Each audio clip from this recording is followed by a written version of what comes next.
The beginning of a new year marks a time of change and an opportunity for growth and goal setting. I think that as a society, we put a lot of pressure on the new year, pressure to make resolutions, to become a better version of yourself. But I think we should rid this celebration of shame, anxiety, stress. It's a beautiful time and we're blessed to be here on earth for another year. Instead of being anxious about what to change in my life, I choose to be grateful for what I have and always find areas of improvement.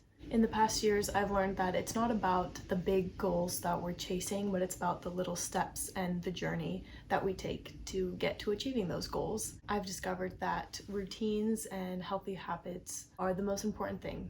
Looking at the big picture and knowing who you want to become, what you want to achieve, is important. Good things do take time. What I have found to be extremely useful in my life is a morning routine, a night routine. It's different for everyone, but I do believe that a good day starts with sunlight, fresh air, a good healthy breakfast, some sort of physical movement, whether that's stretching, taking a walk, going to Pilates. Moving on to the new year and reflecting on 2023. Obviously, everyone's goals are different. I have to say that this year I was pretty proud of myself. I achieved a lot of amazing things that I've been working for a very long time. That's another important note is, like I said earlier, good things take time. My main one being, which I think is pretty obvious, it's a big one, is getting into UCLA. It's not like I just woke up one day and was like, oh, I want to go to college. And now of course I continue to work hard even in university, but that was my main thing. Normally I create like a Google Doc or I even handwrite. For a while I've been like handwriting my goals, and then I just found it easier to like keep track of everything on here. I was trying to make my goals quantifiable or like really specific so that I know that I've achieved them. For example, my goal is to stretch every morning. That's easy. There's no in between. It's either you do or you don't. One of my goals for 2024 is to maintain the job that I currently have and save money for a spring break trip.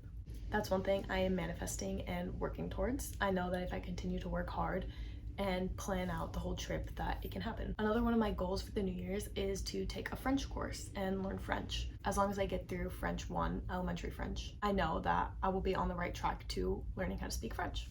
I like to separate my goals into different categories. I have a lot of categories, but you can like narrow it down, pick 2 or 3 that are really important to you. I separate them into academic, career, financial, social, personal, and physical. It's also important to identify who you want to be in 365 days. This year is actually a leap year, so it'll be 366 days, which is kind of interesting to know. But who do I want to become is the question that I ask myself. So once you have envisioned that, you can take a step back and say, okay, what steps can I take to become that person? Something that I've been also trying to practice more is taking away this sort of 0 to 100 mindset.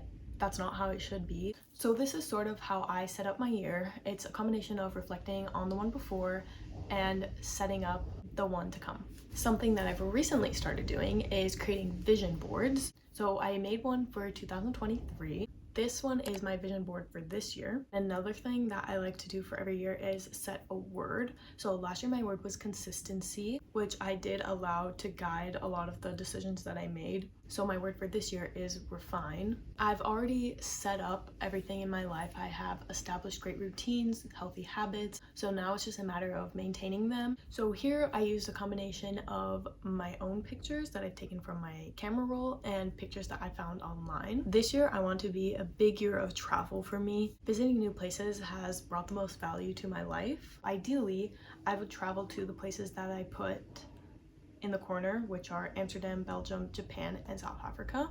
And then there's just pictures of working out and journaling.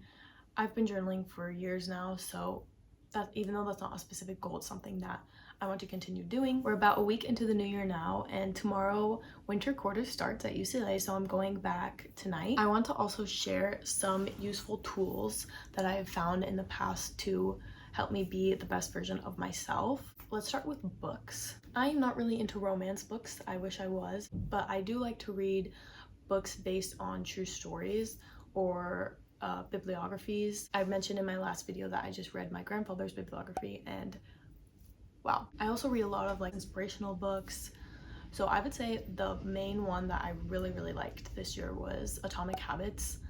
If you haven't read it, just go and read it. A lot of the concepts actually that I talked about in this video come from that book. Moving on to podcasts, I listen to so many podcasts. I normally listen to them when I'm working out, when I drive, when I'm on a walk. Sometimes I do just like my alone time and don't want any sort of like media in my brain. I would say my top like 4 or 5 are The Skinny Confidential, so good. That's like one of the first podcasts I ever listened to. Then Call Her Daddy is more like a fun podcast with Alex Cooper.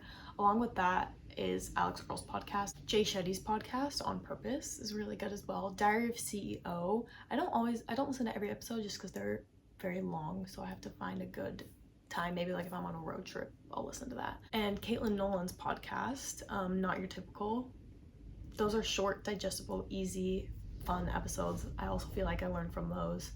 Another thing that I've found to be extremely useful in my life is setting social media boundaries. I deleted TikTok like almost 2 years ago now. I know it's hard. It was like really difficult for me in the beginning. And I also recently actually not recently, it's been like a year now too, a limit on my Instagram. Obviously, I watch YouTube. I like creating videos for YouTube. My favorite YouTubers are, again, Katelynn Nolan. I listen to her podcast, but I also watch her YouTube videos. Amelie Desai, and all of the YouTubers that I'm mentioning inspire a lot of the videos that I make. Eva Malosh, I think it's Eva. I hope I'm not saying her name wrong. Sonne Velout, she's really great. I've also met her. Super nice, like so kind, and I've been watching her videos for a while now. So with all this being said, I hope that this video can serve as motivation for anyone who needs it. I'm not perfect and there's still a lot of work to be done. Ultimately, I create videos to be the inspiration, motivation, and entertainment that I seek when I watch YouTube videos, and I want my presence on social media to be beneficial to other people. So I hope you enjoyed this video, and I will see you in the next one.